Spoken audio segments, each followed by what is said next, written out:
श्रीपाद श्रीवल्लभ चरित्रामृत अध्याय 6 नरसावधानींचे व्रत।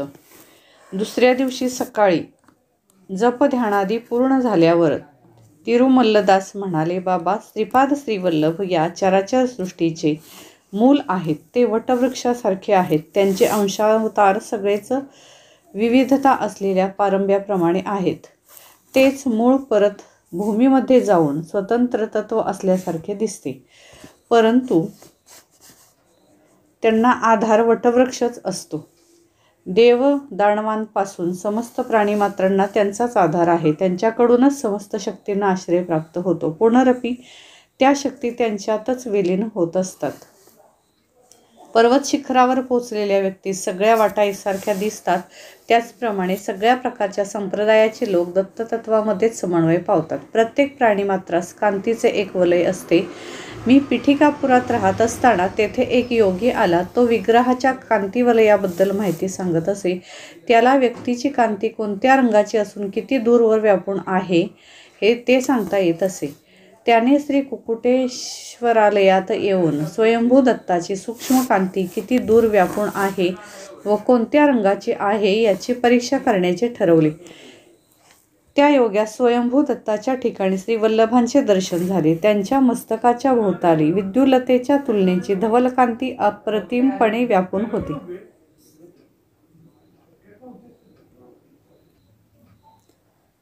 त्या धवलकांतीच्या भोवती खालच्या भागात व्यापून असलेल्या निळ्या रंगाच्या कांतीचे त्यास दर्शन झाले.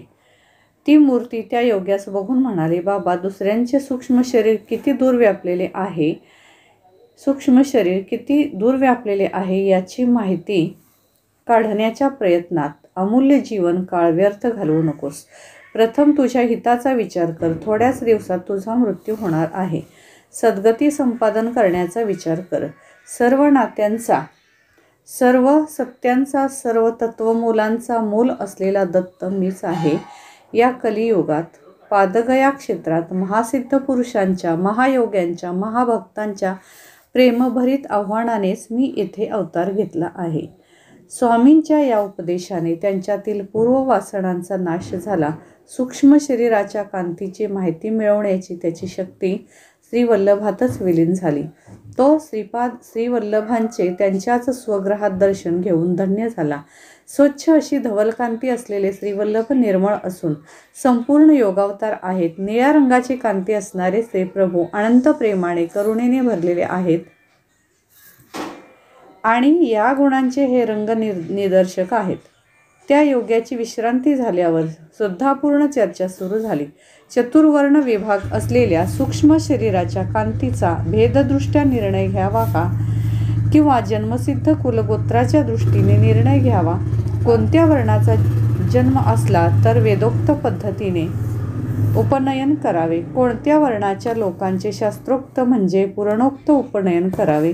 उपनयनात भुकुटीमध्ये असलेल्या तिसऱ्या डोळ्याचा संबंध असतो का, नसेल तर काही विशेष आहे का? मेधावी लोक म्हणजे काय? अशी चर्चा बराच वेळ गरम चालली होती, परंतु पंडितांचे मतैक्य होत नव्हते. सत्य ऋषीधर या नावाचे मल्लादी बापण्णावधानी पिठिकापूर ब्राह्मण परिषदेचे अध्यक्ष होते. त्यांना बापण्णा आर्य असे सुद्धा लोक श्रद्धेने म्हणत असत.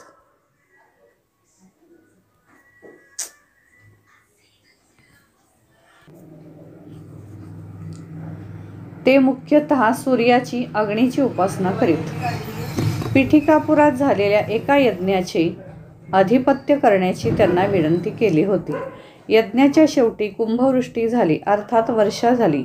सकल जन समुदाय आनंदला. श्री छवाई नरसिंह वर्मा या नावाच्या क्षत्रिय गृहस्थांनी श्री सत्य ऋषीधरांना त्यांच्या गावात राहावे अशी विनंती केली, परंतु यज्ञयागात मिळालेले धन शिधा तेवढेच श्री बापण्णा आर्या घेत असत. त्या द्रव्यात शुद्धी नसेल तर ते स्वीकार करीत नसत. श्रीवर्मांच्या विनंतीस त्यांनी नकार दिला. श्रीवर्णाची अत्यंत प्रिय असलेली कपिला गाय होती. तिचे नाव गायत्री असे होते. भरपूर दूध देत असे. ती अत्यंत सुशील आणि साधू स्वभावाची होती. एकदा गायत्री दिसेनाशी झाली. कुठेतरी हरवली, रस्ता विसरली असे वर्तमान श्रीवर्मांना कळाले. ती बापण्णा आर्य ज्योतिषशास्त्राचे पंडित असल्याने वर्मांनी त्यांना गायत्रीच्या क्षेमकुशलासंबंधी प्रश्न केला तेव्हा श्यामलानबापुरम मध्ये खानसाहेब नावाचा कसाई आहे, त्याच्याकडे ती आहे. लगेच न गेल्यास तिचा वध होण्याची भीती आहे, बापण्णा आर्य म्हणाले. वर्मांनी श्यामलांबापुरास मनुष्यास पाठवण्याच्या प्रयत्नात बापण्णा आर्यांना एक अट घातली. बापण्णा आर्याच्या वचनानुसार गायत्री मिळाली तर वर्मांनी 3 एकर भूमी, निवासास योग्य असे घर बापण्णा आर्यांना त्यांच्या पांडित्याचा बहुमान म्हणून द्यावे. बापण्णा आर्यांनी त्याचा अंगीकार न केल्यास गोहत्येचे पातक होईल. बापण्णा आर्य संकट स्थितीत पडले. त्यांनी हे दान जर घेतले नाही तर वर्मा त्या गायीची हत्या होऊ देतील, त्यामुळे गोहत्येचे पातक लागेल. गोहत्या पातकापेक्षा पंडित बहुमानाचा स्वीकार करणे श्रेयस्कर ठरले आणि गायत्रीची रक्षा झाली. पिठिकापूरवासियांचे नशीब उघडले. श्री बापण्णावधाणी 3 खंडी धान्य देणाऱ्या भूमीचे मालक झाले. त्यांना निवासासाठी घराची व्यवस्था झाली. श्री बापण्णा आर्यांना व्यंकटावधानी नावाचा मुलगा व सुमती नावाची मुलगी झाली. तिच्या जन्मपत्रिकेत सर्व शुभ लक्षण असून ती चालते वेळी महाराणीस लाजवेल अशी चाल आणि लचक असल्याकारणाने सुमती महाराणी असे तिचे नामकरण झाले. श्री बापण्णा आर्याची कीर्ती थोड्याच काळात 10 दिशांना पसरली. गंडीकोटा अडनावाच्या अप्पलक्ष्मी नरसिंहराज शर्मा नावाच्या भारद्वाज गोत्री अपस्तंभ वैदिक शाखेचा एक बालक पिठिकापुरात आला. त्याच्या घरी कालिकाग्निशमन नावाने ओळखली जाणारी दत्ताची मूर्ती होती. ती दत्तमूर्ती पूजेच्या वेळी स्पष्ट बोलत असे, आदेशसुद्धा देत असे. लहानपणीच अप्पलराजू शर्माचे मातृपितृ छत्र हरवले असल्याने तो पोरका झाला होता. पूजासमयी कालाग्निशमनाने तू पिठिकापुरात जाऊन हरितस गोत्रिक अपस्तंभ सूत्राच्या वैदिक शाखेचे मल्लादी बापण्णावधाणी यांच्याकडे विद्याभ्यास करावा असा आदेश दिला. श्री बापण्णा यांनी दत्तात्रेयांच्या आदेशानुसार आपल्या घरी विद्यार्थी म्हणून आलेल्या राजशर्मास माधुकरी न मागू देता आपल्याच घराची भोजन व्यवस्था केली. श्री बापण्णा आर्य शनिप्रदोष समयास शिवाराधना करीत असत. घरातील स्त्रिया शनिप्रदोषा दिवशी शिवाचे व्रत करीत असत. पूर्वीच्या काळी नंद यशोदेने शनिप्रदोष शिवाराधना केल्यामुळे साक्षात श्रीकृष्णाचे लालन पालन करण्याचा सुयोग घडून आला. बापण्णा आर्याबरोबर सुदैवाने श्री नरसिंह वर्मा, श्री व्यंकटेपय्या श्रेष्ठी आणि थोडे प्रमुख वैश्य लोक सहभागी होत. श्री कुकुटेश्वर स्वामींच्या मुखातून निघालेली वाणी सुमती आणि अप्पलराजूचा विवाह. एकेवेळी शनी प्रदेश शिवाराधना झाल्यानंतर श्री कुकुटेश्वराच्या शिवलिंगामधून विद्युतकांती प्रकाशत होती. त्यावेळी त्यातून वाणी झाली, बाबा बापण्णार्या, मुलगी सुमती निस्संदेहपणे तुझी मुलगी सुमती महाराणीस अप्पलराजू शर्मास देऊन विवाह कर, त्यामुळे लोककल्याण होईल. हा दत्तप्रभूंचा निर्णय आहे. या महानिर्णयाचे उल्लंघन करण्याचा या चराचर सृष्टीमध्ये कुठल्याही व्यक्तीला अधिकार नाही. ही देववाणी व्यंकटप्पा श्रेष्ठीला, नरसिंहवर्माला, तेथे राहणाऱ्या सर्व जनसमुदायास ऐकण्यात आली. सगळे आश्चर्यचकित झाले. गोदावरी मंडलांतर्गत ऐनविली या गावातील राजवर्माचे बंधुमित्र परिवारास वर्तमान पाठवले. विवाहाचा निर्णय झाला. राजशर्माला घरदार नव्हते, त्यामुळे थोडा विचार चालला होता. व्यंकटप्पा श्रेष्ठी म्हणाले, मला पुष्कळ घरे आहेत, त्यापैकी एखादे मी राजशर्मास देईन. राजशर्मा दान घेण्यास तयार नव्हते. श्रीश्रेष्ठींनी राजशर्मांच्या सोयऱ्यांबरोबर बोलून राजशर्माला मिळणाऱ्या वडिलोपार्जित ग्रहभागाची किंमत लावली. ती 1 वराह ठरवली गेली. श्रीश्रेष्ठींच्या घराची किंमत 12 वराह निश्चित केली. 11 वराह देण्यास माझ्याकडे 1 पै पण नाही, असे राजशर्मा म्हणाले. तसे असेल तर मी माझ्या घराची किंमत 1 वराह मात्रच ठरवून विकतो. दान घेण्यास तुम्हा संकोच असेल तर 1 वराह मला देऊन हे घर विकत घ्या असे श्रेष्ठी म्हणाले. श्रेष्ठींनी जे सांगितले ते धर्मसम्मत आहे असा सगळ्यांनी होकार दिला. श्री सुमती महाराणी आणि श्री अप्पललक्ष्मी नरसिंह शर्मा यांचा विवाह महापंडितांच्या वेदघोषाने मंगलवाद्याच्या गजरात मोठ्या थाटामाटात पार पडला. श्रीपाद श्री वल्लभांचा अवतार अज्ञानाच्या अंधकाराला दूर करण्यासच झाला आहे. या कारणाने श्री प्रभूंनी कालदेवतेला कर्मदेवतेला शाप दिला. त्या शापास अनुसरून अज्ञानांधकाराचे प्रतीक स्वरूप जन्मांध शिशु आणि अप्राकृतिक प्रगतीचे स्वरूप दर्शवणारे लंगडे बालक अशी 2 बालके राजशर्मास प्राप्त झाली. आपली दोन्ही मुले अशा रीतीने अपंग असल्याने सुमती आणि राजशर्मा अत्यंत दुःखी होते.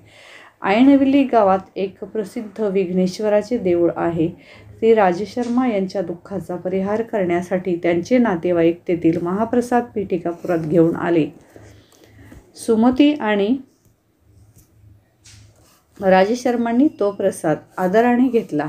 त्या दिवशीच रात्री सुमती महाराणीला स्वप्नात ऐरावताचे दर्शन झाले. नंतर काही दिवस शंख, चक्र, गदा, पद्म, त्रिशूल, विविध देवतेचे, ऋषींचे, सिद्धपुरुषांचे, योग्यांचे अशी अनेक दर्शने तिला स्वप्नात होत होती. काही दिवसांनी जागृतावस्थेत सुद्धा तिला दिव्य दर्शन होऊ लागले. डोळे झाकले की पडद्यावरील चित्रपटासारखे दिव्य कांतिमय तपसामध्ये मग्न असलेले योगी मुनी अद्भुत दर्शन देत असत.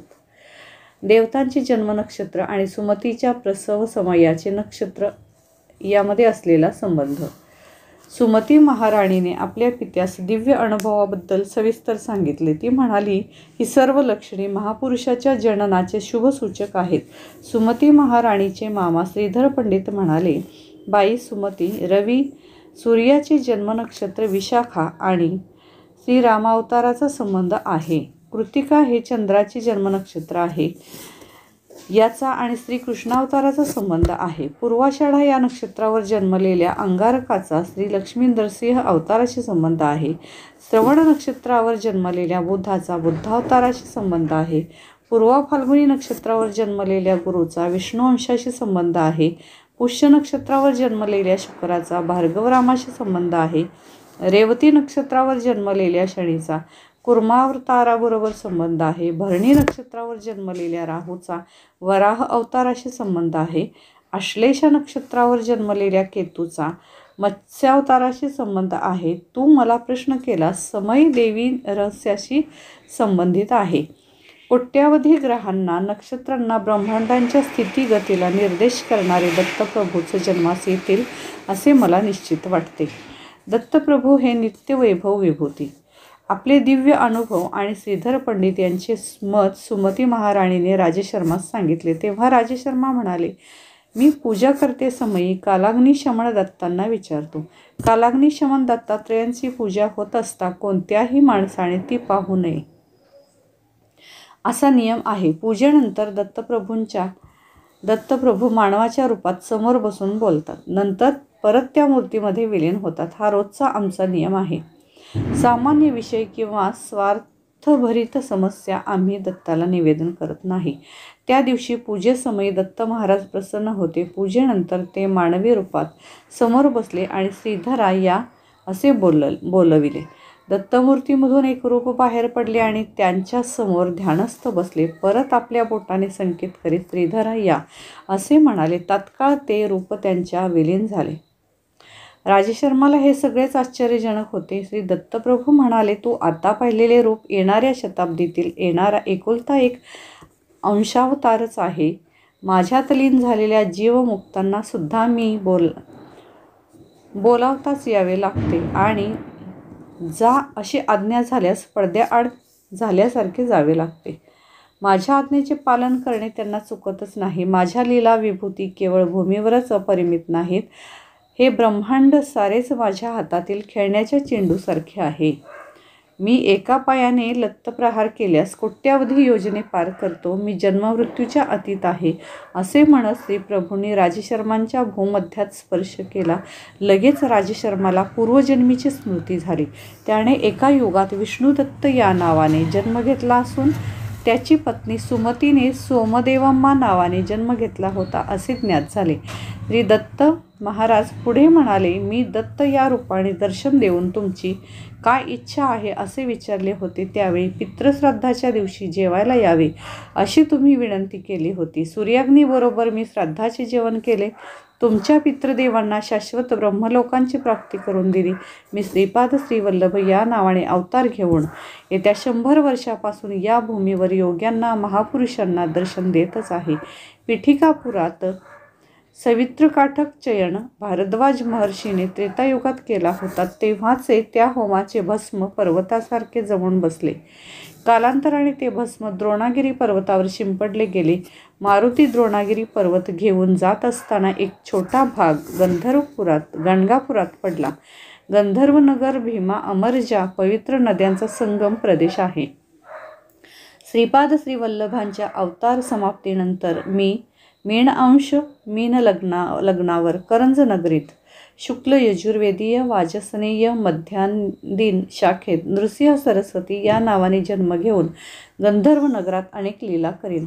श्रीशैल्यातील कदळीवनात 300 वर्ष तपोसमाधीनंतर स्वामी समर्थ या नावाने प्रज्ञापुरात निवास करीन.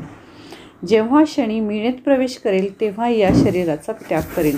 दत्तप्रभूंचे हे वरील वक्तव्य राजशर्माने आपल्या धर्मपत्नीस सांगितले. त्यावेळी सत्यऋषीश्वर बापणार्य म्हणाले, बाबा राजशर्मा, तुझ्या पूर्वीच्या युगातील जन्मात श्री दत्तप्रभूंना सूर्याला अग्नीला श्राद्धभोजन दिलेला तू पुण्यात्मा आहेस. या जन्मात कोणत्याही रूपात दत्त महाराज भोजन द्या असे विचारतील.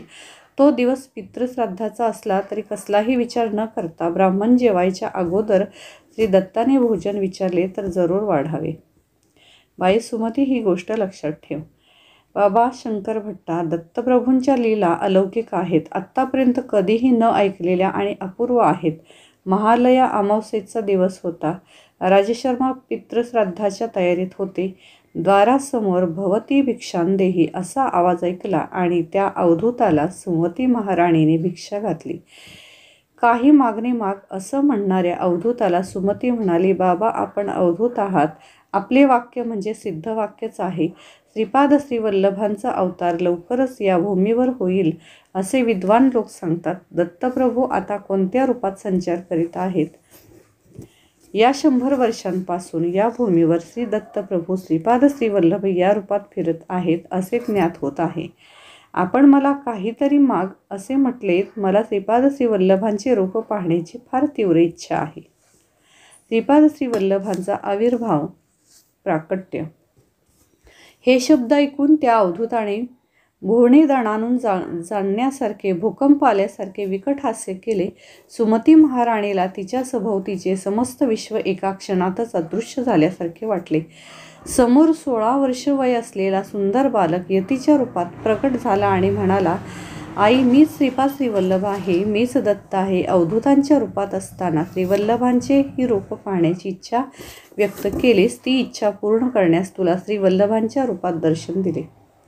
श्रीवल्लभांच्या रूपात असलेल्या मला कोणतेही मागणे मागू शकतेस. तू मला जेव घालून तृप्त केलेस.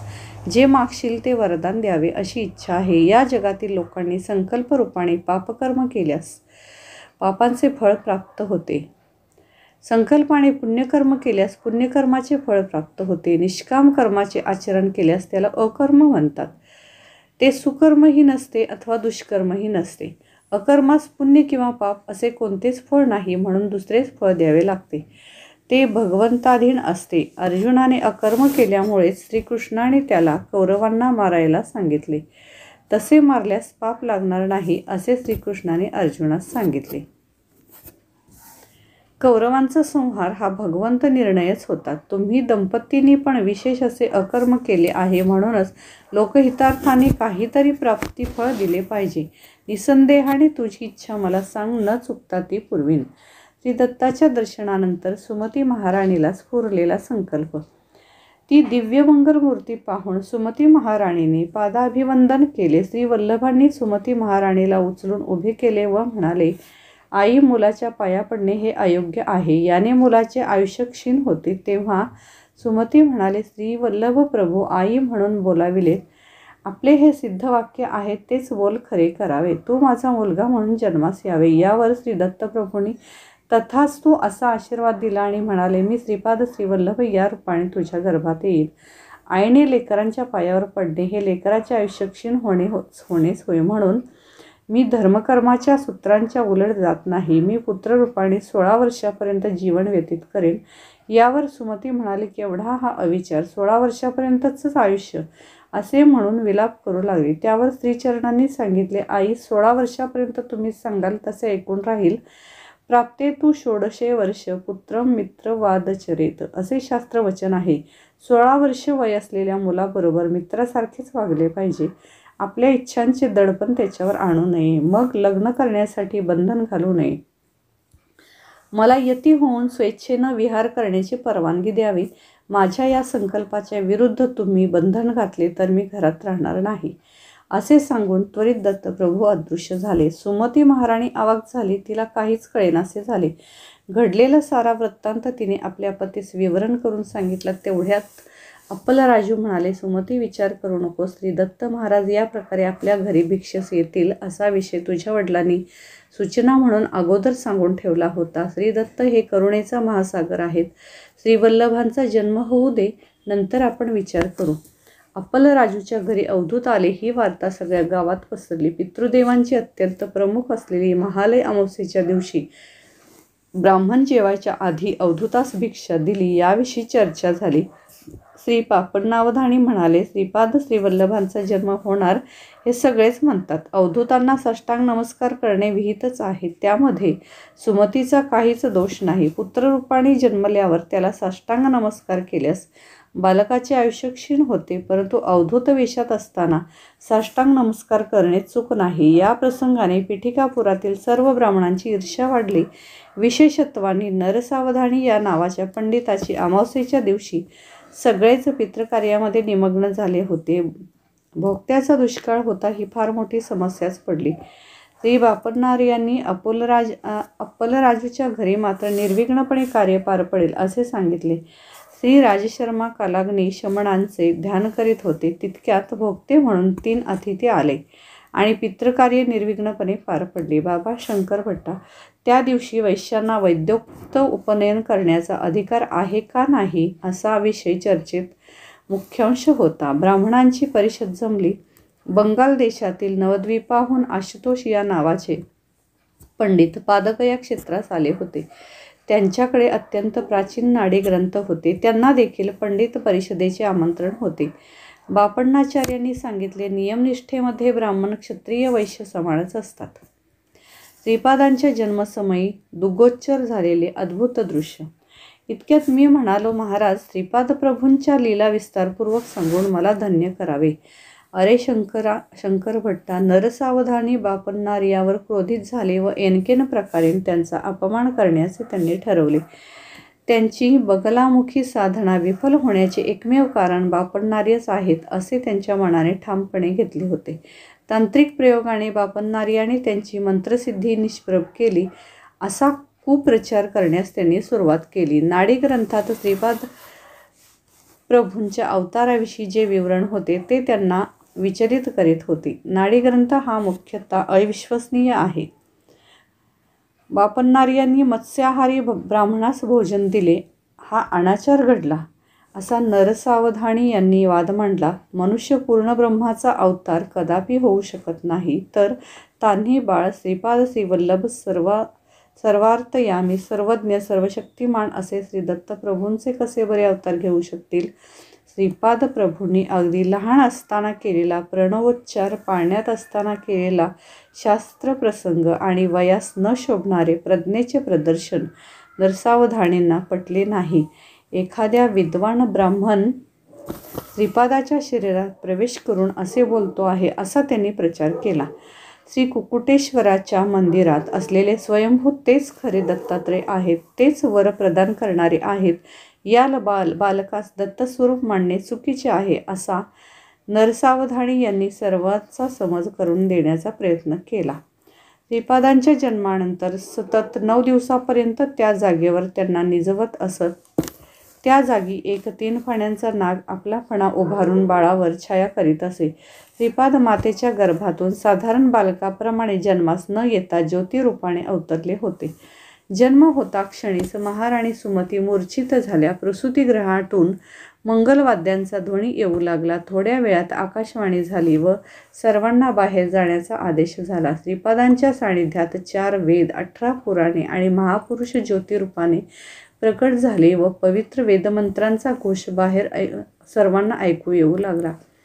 थोड्या वेळाने सर्वत्र शांतता पसरली. या अद्भुत घटना बापन्नारियांना सुद्धा अगम्य व आश्चर्यकारक वाटल्या. श्रीपादांच्या बाललीला. श्रीपाद आता 1 वर्षांचे झाले होते. ते 8-10 महिन्यांचे असतानाच त्यांचे आजोबा बापन्नारियांबरोबर पंडित परिषदेस जात असत. आजोबा आपल्या नातवाला बरोबर घेऊन जात. नरसावधानी आपल्या घरी राजगिऱ्याचे पीक काढीत असत.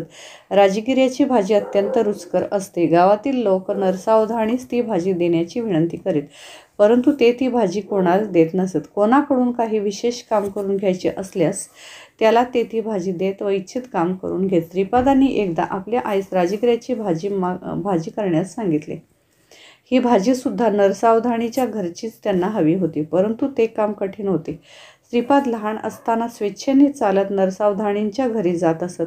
त्यांच्या घरी शास्त्राविषयी चर्चा करीत, तसेच चित्रविचित्र लीला करीत. पिठिकापुरात एका महापंडिताचा मृत्यू झाला होता. त्या पंडिताचा प्रेतात्मा श्रीपादांकडून विचित्र कार्य करून घेत आहे.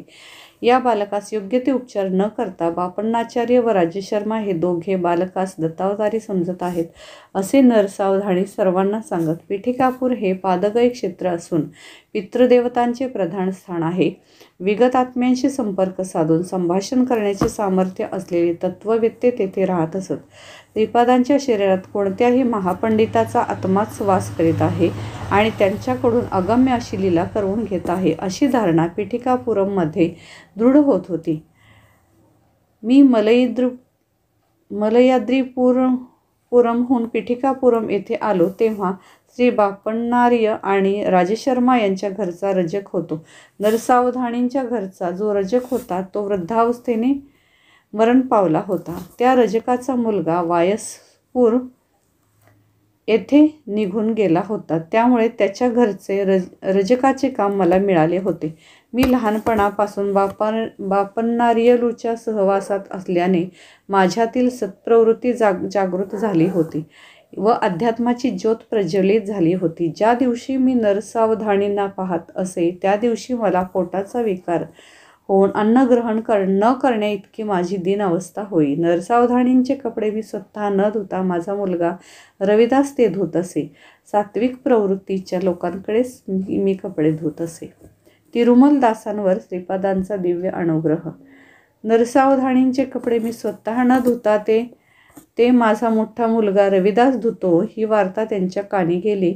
त्यांचे कपडे मी स्वतः धुवावे अशी त्यांनी आज्ञा केली. ती आज्ञा मानून मी नरसावधानीचे कपडे स्वतः धुवू लागलो. मी कपडे धुत असताना श्रीपादांचे नामस्मरण करीत असे. मी धुतलेले कपडे घेऊन रविदास नरसावधानींकडे गेला. मी धुतलेले कपडे जेव्हा सगळ्यांनी घातले तेव्हा कोणालाच काही झाले नाही, परंतु नरसावधानींनी ज्यावेळी ते कपडे घातले तेव्हा त्यांना त्यांच्या अंगावर विंचू गोम सरपटत असल्यासारखे वाटले. त्या कपड्यांमध्ये त्यांचे शरीर अग्नीवर ठेवल्याप्रमाणे पोळू लागले.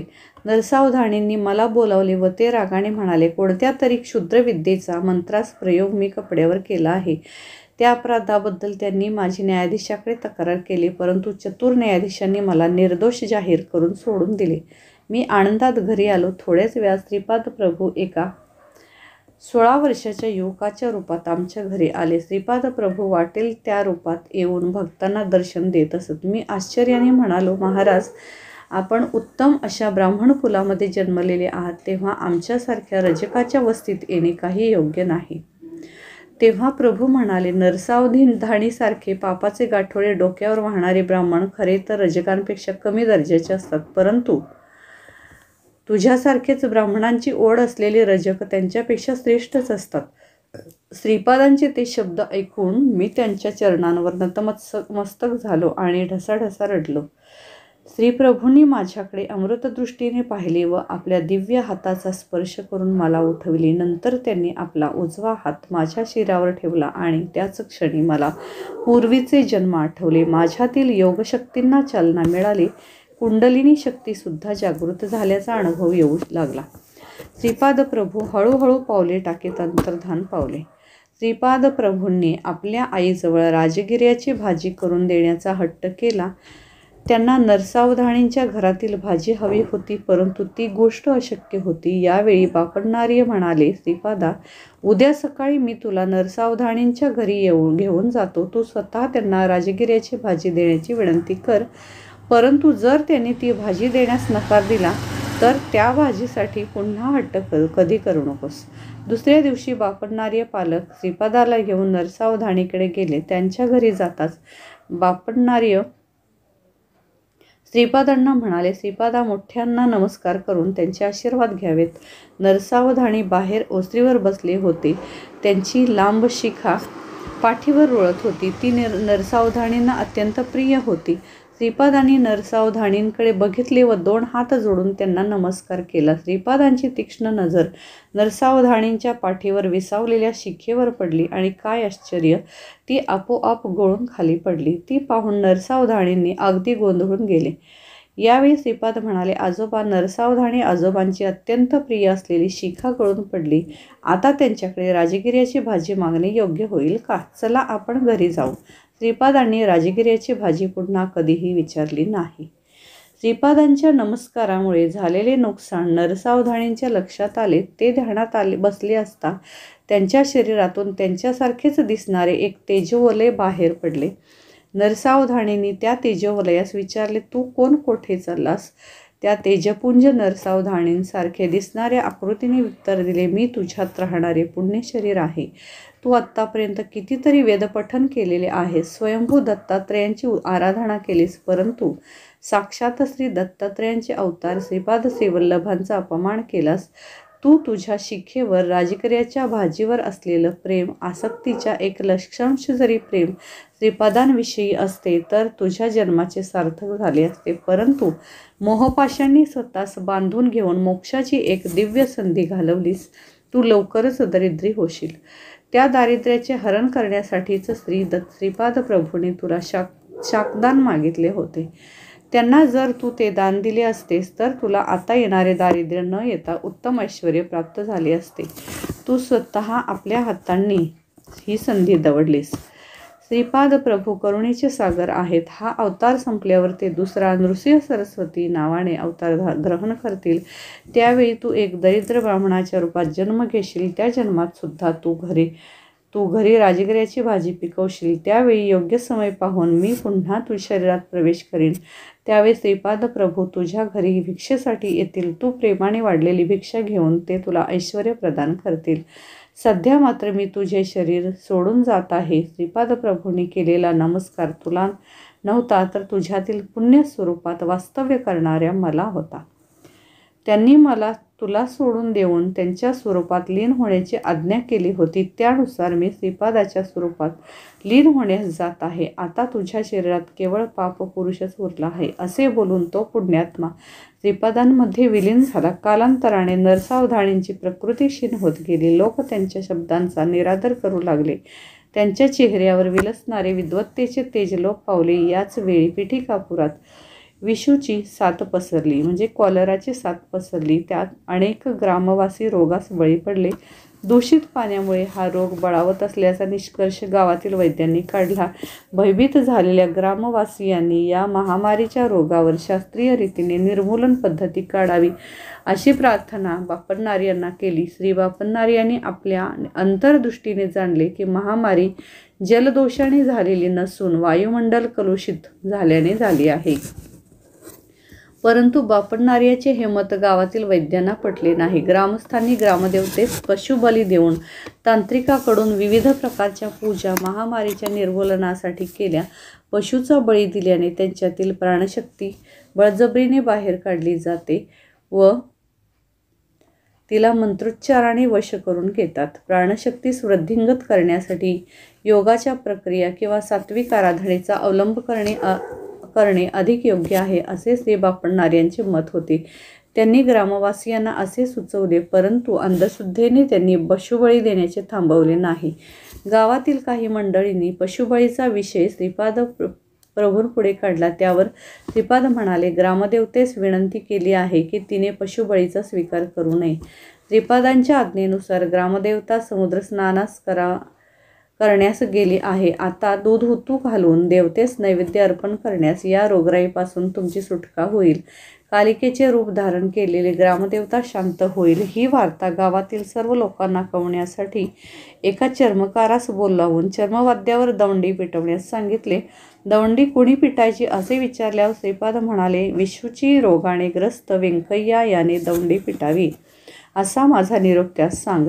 ते सर्व ग्रामवासी व्यंकय्याजवळ गेले. तो मरणासक्त होता. त्याला हा निरोप देताच तो मूर्छित पडला. एका घटकेनंतर जेव्हा तो शुद्धीवर आला तेव्हा तो पूर्ण बरा झाला होता. ही बातमी हा म्हणता संपूर्ण पिठापूरमध्ये चर्चेचा विषय झाली. व्यंकय्याने गावात फिरून चोहीकडे दवंडी पिटली. बापण्णार यांनी आपल्या सेवकास पाण्यानं भरलेलं एक मोठं भांडं त्याच्या समोर आणून ठेवण्यास सांगितलं. वायुमंडलातील विषारी किटाणूंचा नाश करण्यासाठी योग्य त्या मंत्राचे संधान केले आणि तत्काळ हवेतील विषारी किटाणू पाण्यात टपटप येऊन पडले. अशा प्रकारे वायुमंडल शुद्ध झाले आणि महामारी रोगाचे निर्मूलन झाले. श्रीपादांच्या जन्मतिथीस राजशर्मा पत्नीसह श्रीपादांना घेऊन बाळाचे आजोबा श्री बापण्णार यांच्याकडे आले. ज्या वेळी बापण्णार यांनी श्रीपादांच्या चरणांवरील शुभचिन्हे पाहण्याचा प्रयत्न केला त्यावेळी त्यांना कोटी कोटी सूर्याच्या तेजस्वितेचा अनुभव येई व ती शुभचिन्हे त्या तीव्र प्रकाशात दिसत नसत. याचे त्यांना राहून आश्चर्य वाटे. परंतु त्या दिवशी उषःकाली साळेच्या कोंड्यावर दिव्य असे पादचिन्ह दिसले. त्यांनी आपली कन्या सुमतीस विचारले, बाळ, या कोंड्यावरून कोण गेले? तुमचा लाडका नातूच तिथून गेला, आणखी कोण बाबा? सुमतीने उत्तर दिले, ते पदचिन्ह षोडशवर्गीय कुमाराच्या पदचिन्हासारखे होते. आजोबांनी श्रीपादांना आपल्या मांडीवर घेतले व चरणकमलांचे निरीक्षण करू लागले. यावेळी त्यांना दिव्य प्रकाश न दिसता मीच साक्षात दत्तात्रेयांचा अवतार आहे असे सूचित करणाऱ्या सुस्पष्ट अशा चिन्हांचे दर्शन झाले. त्या दिव्य चरणांचे बापण्णार यांनी कौतुकाने चुंबन घेतले. हा बालक श्री दत्तात्रेयाचा अवतार असल्याचा त्यांचा निर्धार दृढ झाला. त्याच वेळी त्यांच्या मुखातून श्री दत्ताच्या स्तुतीपद आपोआप निघाले. त्या दिवशी चरणांच्या दर्शनाने बापण्णार यांच्या अंगी अष्टभाव सिद्ध झाले. त्यांच्या डोळ्यातून आनंदाश्रू वाहू लागले.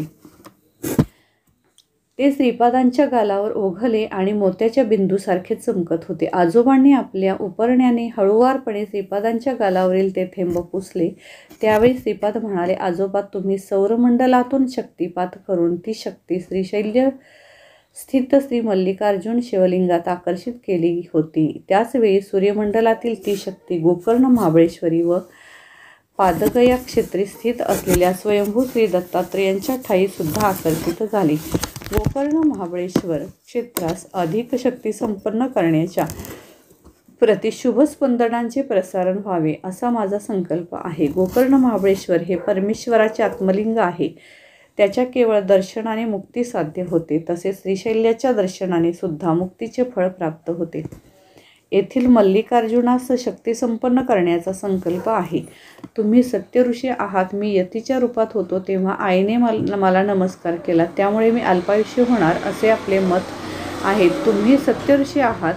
या यतीच्या रूपात होतो त्यामुळे अल्पायुष्य होणार असे मत होते, परंतु आईने मला श्रीपाद रूपात नमस्कार केला म्हणून मी अल्पायुष्य होणार असे म्हणाला. तेव्हा दोघांचेही म्हणणे खोटे होऊ नये म्हणून मी केवळ 16 वर्षापर्यंत तुमच्या घरी राहण्याचे ठरवले. संसार बंधनातून मुक्तीची इच्छा करणाऱ्या मुमुक्षूंना अनुग्रह देण्याचे कार्य पुढे आहे. मी चिरंजीव असावे असा तुमचा संकल्प आहे व तो मी पूर्तीस नेईन. श्रीपाद श्रीवल्लभ हे स्वरूप गुप्त करेन.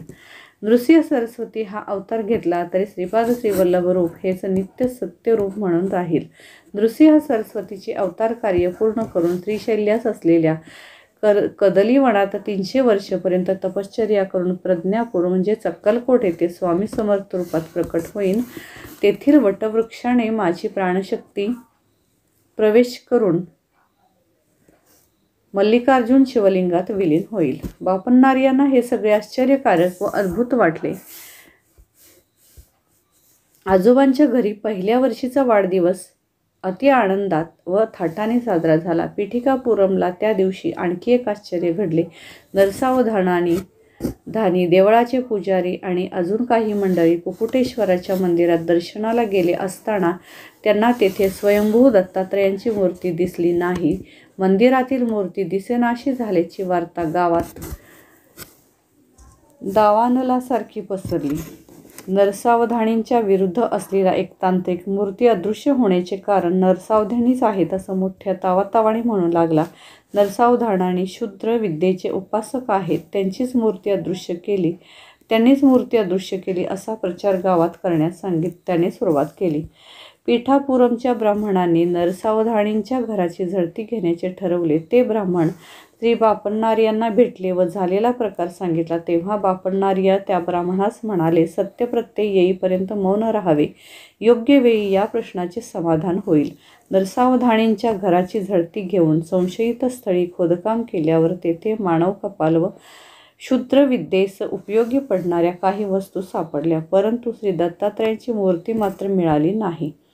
श्री नरसावधानी मूर्तीच्या चोरीच्या आरोपापासून मुक्त झाले, परंतु ते शूद्र विद्येचे उपासक असल्याचे सिद्ध झाले. दिवसेंदिवस त्यांची प्रकृती क्षीण होत गेली. त्यांच्याकडे एक वांझ गाय होती. तिला बैलाप्रमाणे शेतीच्या कामासाठी वापरीत व वेळेवर दाणापाणी सुद्धा देत नसत. एके दिवशी नरसावधानींच्या विरुद्ध असलेल्या तांत्रिकाने त्या गायीच्या शरीरात शक्तीचे आवाहन केले. त्यामुळे त्या गायीने खुंटाचे बंधन तोडून टाकीत ती घरात शिरली व घरच्या लोकांना शिंगाने मारू लागली. नरसावधानीने अतिप्रेमाने लावलेला राजगिऱ्याच्या भाजीचा मळा तिने उद्ध्वस्त केला. त्या गायीच्या जवळ जाऊन तिला दोरीने बांधणे कुणास शक्य झाले नाही. त्याच दिवशी नरसावधानींच्या घरी त्यांच्या आईचे श्राद्ध होते. श्राद्धाचा स्वयंपाक झाला होता. श्राद्धाच्या ब्राह्मणांचे पूर्ण भोजन झाले होते. घरच्या मंडळीचे मात्र जेवण अजून झाले नव्हते. त्या गायीने सारे अन्न वडे खाऊन टाकले. याच वेळी बालक श्रीपाद प्रभू आपल्या वडिलांना नरसावधानींच्या घरी घेऊन जाण्याचा हट्ट करू लागले. श्रीराज शर्मा यांनी त्यांना घेऊन नरसावधानींच्या घरासमोर जाऊन उभे केले. तेवढ्यात ती गाय नरसावधानींच्या घरातून बाहेर आली. तिनं अंगणात उभ्या असलेल्या श्रीपादांना 3 प्रदक्षिणा घातल्या व नंतर त्यांच्या चरणी नतमस्तक झाली आणि अवस्थेत गतप्राण झाली. या प्रसंगानंतर गावातील लोक अनेक मते व्यक्त करू लागले. गायीने खाल्लेल्या वड्यांमध्ये विष होते व ते खाल्ल्याने गाय मरण पावली. आता नरसावधानींना गोहत्येचे पातक लागेल असे नाना लोकापवाद उठू लागले. त्यामुळे नरसावधानी त्रस्त झाले होते. त्या गायीने श्रीपादांना 3 प्रदक्षिणा घातल्या व त्यानंतर त्यांच्या चरणावर मस्तक ठेवून प्राण सोडले. त्या कारणाने श्रीपाद हेही देवी अवतार असल्याची लोकांची खात्री झाली. राजशर्मांना आयुर्वेदशास्त्राचे ज्ञान होते. ते नरसावधानींच्या विनंतीनुसार त्यांचे औषधोपचार करीत होते, परंतु त्यांना त्यांच्या दुर्धर रोगावर औषधाचा काही परिणाम दिसून येत नव्हता. नरसावधानींची प्रकृती खालावतच गेली आणि त्या रोगातच त्यांचा एके दिवशी देहांत झाला. नरसावधानींच्या मृत्यूमुळे गावातील लोक श्री राजशर्मांनी त्यांना उत्तम औषध दिले नाही, त्यामुळे ते आपल्या जीवास मुकले असे बोलू लागले. काही जण म्हणू लागले की श्रीपाद श्रीवल्लभ नरसावधानीकडे रोज जात असत. ते जर दत्तावतारी असते तर नरसावधानींचा मृत्यू कसा झाला? अनेकांनी गोहत्येचे पातकच त्यांच्या देहांताचे कारण असल्याचा निर्वाळा दिला. नरसावधानींच्या कुटुंबियांचे सांत्वन करण्यासाठी श्री राजशर्मा व श्रीपाद गेले असताना नरसावधानींच्या पत्नीने त्यांचे हात धरून म्हटले, अरे बाळा, आजोबांना जिवंत करणं तुला शक्य नाही का? असे म्हणून ती माऊली रडू लागली. नवनीतासम मृदू हृदय असलेल्या श्रीपाद प्रभूंनी त्या मातेचे अश्रू पुसले. शवयात्रा सुरू झाली. राजशर्मा व श्रीपाद त्या अंतिम यात्रेत सहभागी झाले. नरसावधानीच्या ज्येष्ठ पुत्राने पित्याच्या चितेस अग्नी देण्यासाठी अग्नी हातात घेतला. त्यावेळी श्रीपादांच्या नयनातून 2 थेंब बाहेर पडले. याच वेळी मेघगर्जनेसारख्या आवाजात श्रीपाद म्हणाले, आहा, मृत झालेल्या पित्याच्या शरीरास अग्नी देणारे पुत्र तर पाहिले, परंतु जिवंत पित्यास अग्नी देणाऱ्या पुत्रास पाहिले नाही. हे वक्तव्य ऐकून स्मशानात जमलेले सारे लोक निस्तब्धतेने श्रीपादांकडे पाहू लागले. श्रीपादांनी चितेवर असलेल्या नरसावधानींच्या भूमध्यावर अंगुष्ठाने स्पर्श केला. त्या दिव्य स्पर्शाने नरसावधानींच्या अंगात चैतन्य स्फुरू लागले आणि आश्चर्य असे की काही क्षणातच ते चितेवरून खाली उतरले. त्यांनी श्रीपाद प्रभूंना साष्टांग नमस्कार केल्यानंतर ते सर्व लोकांबरोबर घरी परतले. त्यांना घरी आलेले पाहून त्यांच्या पत्नीस अत्यंत आनंद झाला. श्रीपाद प्रभूंच्या अंगुष्ठ स्पर्शाने नरसावधानींना कर्मसूत्राचे सूक्ष्म ज्ञान आले. त्यांच्या घरातील मृत झालेली वांझ गाय ही गतजन्मातील नरसावधानींची माता होती. त्यांच्या घरी असलेला बैल हे त्यांचेच पिताश्री होते. या गोष्टीचा बोध नरसावधानींना झाला. मरते समयी त्या गायीने श्रीपाद प्रभूंना आपले दूध त्यांनी प्यावे अशी विनंती केली होती. पुढच्या जन्मी जेव्हा वांझ म्हैस म्हणून ती जन्माला येईल त्यावेळी श्रीपाद प्रभू नृसिंह सरस्वती अवतारात तिचे दुग्ध पान करतील. हे श्रीपादांनी गायीस दिलेले वचन नरसावधानींना कळले.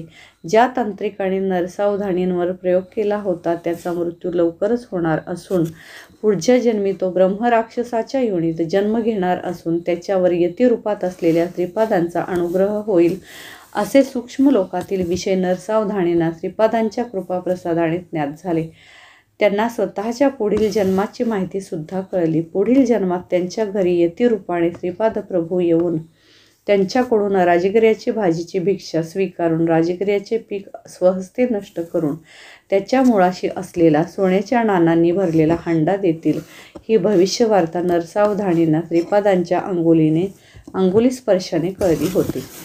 श्रीपादांचा चेहरा अतिशय सात्विक, सुंदर, दैदिप्यवान असा होता.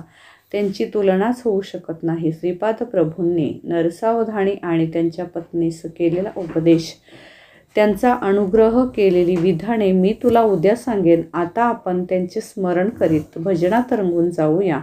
ज्या ठिकाणी त्यांचे नामस्मरण, भजन, कीर्तन होते त्या ठिकाणी श्रीपाद प्रभू सूक्ष्म रूपाने संचरण करीत असतात हे अक्षर सत्य आहे. तिरुमलदासासारख्या भक्ताच्या सद्गत संगतीने आनंदाने आम्ही पुलकित झालो.